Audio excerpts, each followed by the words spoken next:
Sinem'in mutfağına hoş geldiniz. Bugün sizlerle su böreği tadında nefis bir börek tarifimi paylaşmak istiyorum.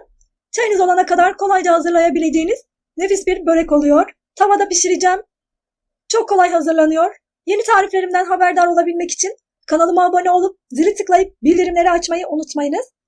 Böreğimi tavada pişiriyorum. Tavamı sıvı yağ ile yağlıyorum. 3 tane yufka kullanıyorum. Bir tane yufkayı tavanın en alt kısmına, kenarları dışarıda kalacak şekilde yerleştirdim. Aralarına da yufkalarımı parça parça yerleştiriyorum. Aralarını soslayarak sosumun tarifini ve malzeme listesini açıklama kısmına ekliyorum. Oradan ulaşabilirsiniz. 1,5 yufka alt kısmına, 1,5 da üst kısmına kullanıyorum.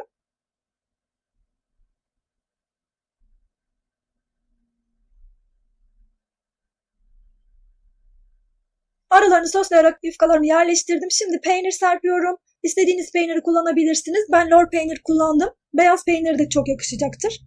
Aralarını soslayarak bütün yufkalarımı yerleştirdim ve son kalan sosumu da üzerine döktüm. Kenarda kalan yufkalarımı da üzerine kapatıyorum. Ocağıma aldım. Kısık ateşte kapağı kapalı bir şekilde pişiriyorum. Mutlaka kısık ateşte pişirin. Yoksa böreğiniz yanacaktır ve içi pişmeyecektir. Bir yüzü kızarmış, diğer yüzünü çeviriyorum.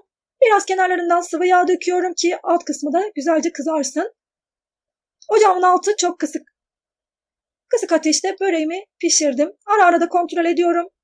Böreğim hazır. Çayınız olana kadar böreğinizi hazırlayabilirsiniz. Sizlere kıvamını da göstermek istiyorum. Nefis bir börek oldu. Yapacak olan herkese şimdiden kolay gelsin. Herkese afiyet olsun. Bir sonraki tarifimde görüşmek üzere. Hoşça kalın.